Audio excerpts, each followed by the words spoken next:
Oke, selamat datang di channel Mobafication. Di video kali ini gue akan membahas tentang hal-hal apa saja yang harus diperhatikan ketika bermain Mobile Legends.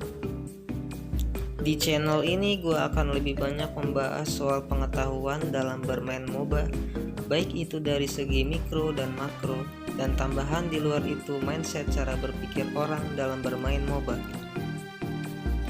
Karena masih banyak player terutama yang masih stuck di tier epic itu yang masih salah dalam bermain Mobile Legends dan akhirnya jadi beban di tim. Di channel ini lebih dikhususkan untuk para player yang masih bingung dalam bermain MOBA dan semoga bisa lebih mengerti inti bermain MOBA serta meningkatkan skill MOBA kalian. Oke, kita langsung masuk ke dalam pembahasannya. Yang pertama, kenal hero dan role. Penting bagi kalian player Mobile Legends untuk mengetahui jenis hero dan role yang ada di Mobile Legends.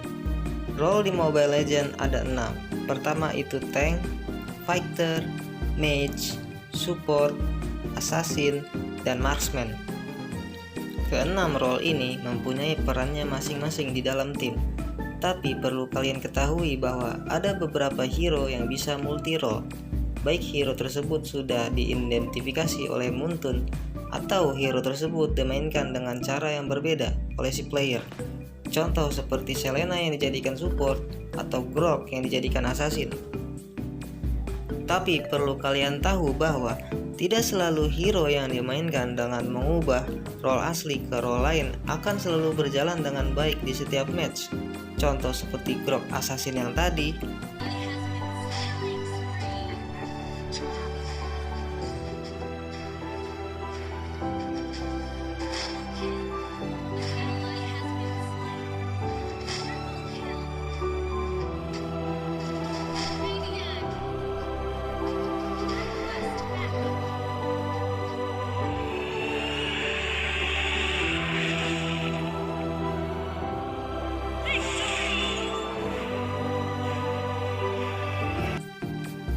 Kalian harus pintar melihat line up hero tim kalian, line up hero lawan, meta yang sedang berlangsung, dan situasi di dalam gamenya dapat memungkinkan kalian merubah role yang di awal menjadi support, di late game menjadi core, atau sebaliknya. Kedua, kenal dengan tipe skill hero dan kapan dipakai. Faktor yang harus kalian perhatikan sebelum memilih hero yang akan kalian mainkan, yaitu kalian harus paham tipe skill hero kalian. Ada banyak tipe skill hero di tiap role. Salah satu gambarannya, kalian bisa melihat tipe skill hero yang akan kalian mainkan di bawah role hero tersebut.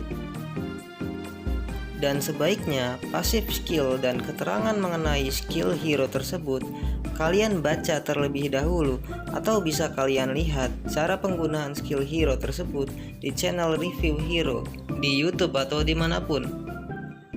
Sebagai contoh, burst damage adalah skill yang memiliki damage besar dalam satu waktu, namun memiliki cooldown yang lama. Biasanya burst damage ada pada hero mage atau assassin, sehingga skill ini memerlukan item untuk meningkatkan damage-nya. Crowd control adalah skill yang membuat hero lawan mendapat efek seperti stun, slow, knockback, dan skill CC sangat berguna baik ketika ganking atau men-cover core ketika ingin di-lock lawan. Dan pastikan line up hero tim kalian terdapat 2 atau lebih hero dengan skill CC untuk saling backup. Poke bisa disebut juga skill yang dapat menyicil hero lawan dari jarak jauh dan memiliki cooldown yang singkat sehingga bisa di-spam.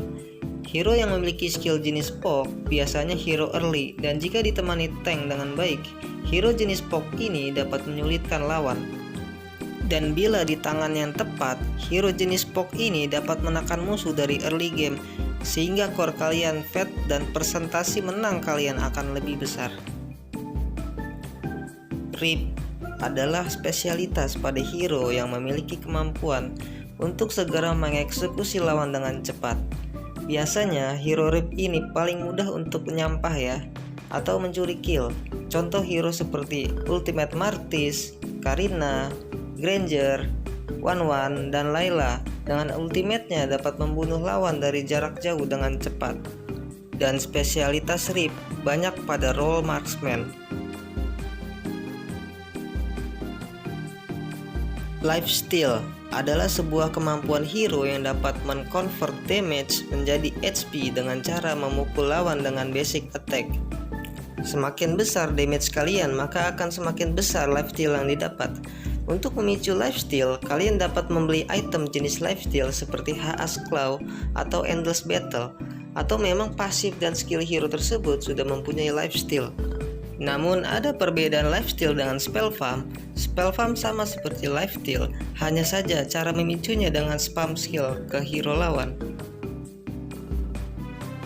Pengaruh build item pada hero. Build item menjadi salah satu faktor yang harus kalian perhatikan selama pertandingan berlangsung.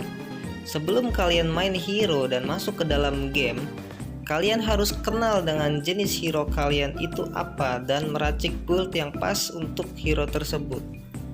Opsi yang ada di Mobile Legends, kalian bisa melihat rekomendasi build dari top global jika memang kalian tidak pernah tahu build hero tersebut apa. Namun permasalahannya banyak player yang akhirnya hanya copy paste build dari top global tanpa memikirkan situasi di dalam game yang dapat berubah. Jadi build item itu disesuaikan dengan jenis hero-nya apa dan kondisi di dalam gamenya seperti apa.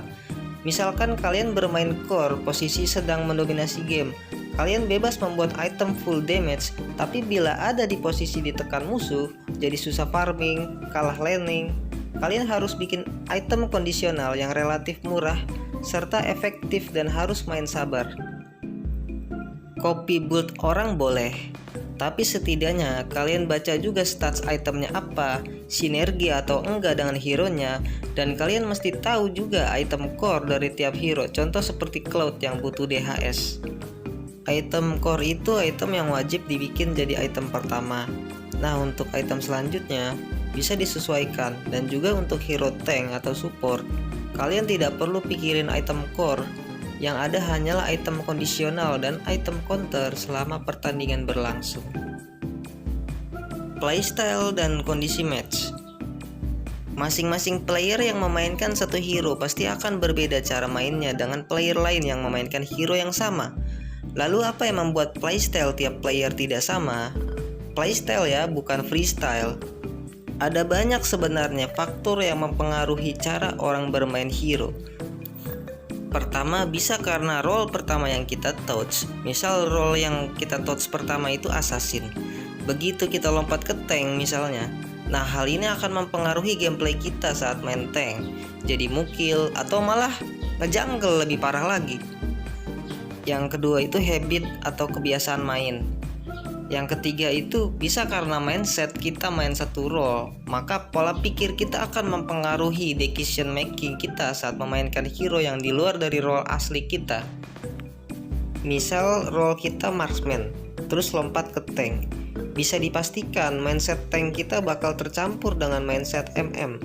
Kayak jadi takut mati kalau HP sekarat, temen di geng kita lebih pilih mundur, masuk ke turret nunggu teman masuk dulu baru kita masuk, last hit minion malah diambil. Yang terakhir bisa karena nonton tutorial hero yang di tutorial tersebut tidak dijelaskan kapan hero tersebut bisa dimainkan dan dalam kondisi apa playstyle hero tersebut bisa diterapkan. Akhirnya orang akan meniru build item yang dicontohkan dalam tutorial tersebut dengan cara main yang sama tanpa tahu kondisi dan kapan hero tersebut bisa dimainkan.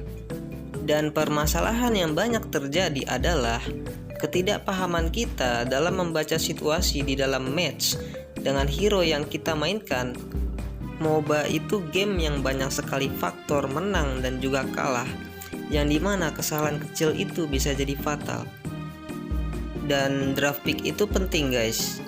Hero itu counter to counter, jadi nggak bisa kita asal spam aja hero-nya. Walaupun MMR gede, tapi kalau di match itu hero-nya nggak bisa dipakai ya kalian bakal sulit. Tapi bagaimana jika hero yang kita kuasai itu terbatas? Atau kita fokuskan diri di salah satu hero power kita? Saran gua sih jangan main solo. Ya seenggaknya mabar gitu sama teman yang bisa nutupin apa yang kurang dari kalian. Atau kalau kalian solo player, minimal kuasain 1 atau 2 hero di masing-masing role yang hero tersebut benefitnya tinggi di tim.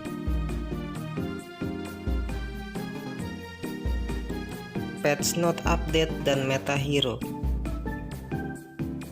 Patch Note merupakan pemberitahuan tentang pembaharuan sistem di dalam game yang menyangkut informasi mengenai penyesuaian battlefield, memperbaiki bug di dalam game, info mengenai buff dan nerf hero pada patch tersebut, dan informasi mengenai patch pada season terbaru Mobile Legends harus kalian ketahui sedetail mungkin untuk bisa merancang strategi terbaik kalian pada patch update terbaru. Dan patch note selalu berkaitan dengan meta. Lalu apa itu meta dan siapa yang membuat meta? Meta adalah singkatan dari Most Effective Tactic Available, yang berarti taktik paling efektif dalam game MOBA. Biasanya player publik selalu melihat meta dari pro player, dan meta itu bukan hanya sebatas hero-hero yang sedang dibuff dan termasuk hero OP pada patch note tersebut, tapi lebih kepada taktik. Dan sudah seperti biasanya, meta selalu berubah seiring dengan updatean patch terbaru. Dan pikiran publik pada umumnya selalu berpikir hero yang lagi OP itu masuk meta dan selalu bisa dimainkan dalam kondisi apapun. Itu mindset yang keliru. Gua menganggap meta itu tentang kombin hero dan bagaimana cara kerjanya di dalam tim. Berarti taktik yang dimainkan, bukan masalah hero apa yang lagi OP. Dan balik lagi ke pembahasan gue yang sebelumnya, draft pick itu penting dan hero itu counter to counter. Mau kalian pick hero yang lagi OP sekalipun, jika musuh pick hero yang bisa melumpuhkan pergerakan hero kalian, maka bisa dipastikan fungsi hero kalian sudah mati.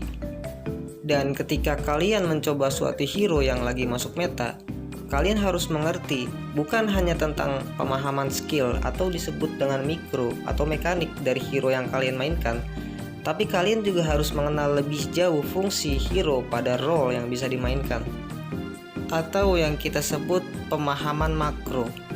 Begitu kalian mengerti makro dan kenal hero, maka kalian tidak akan sulit dalam menentukan draft pick hero. Gua rasa cukup sampai sini pembahasannya. Mungkin gue bakal bikin lanjutan dari pembahasan ini di part selanjutnya. Makasih sudah menonton video ini sampai habis.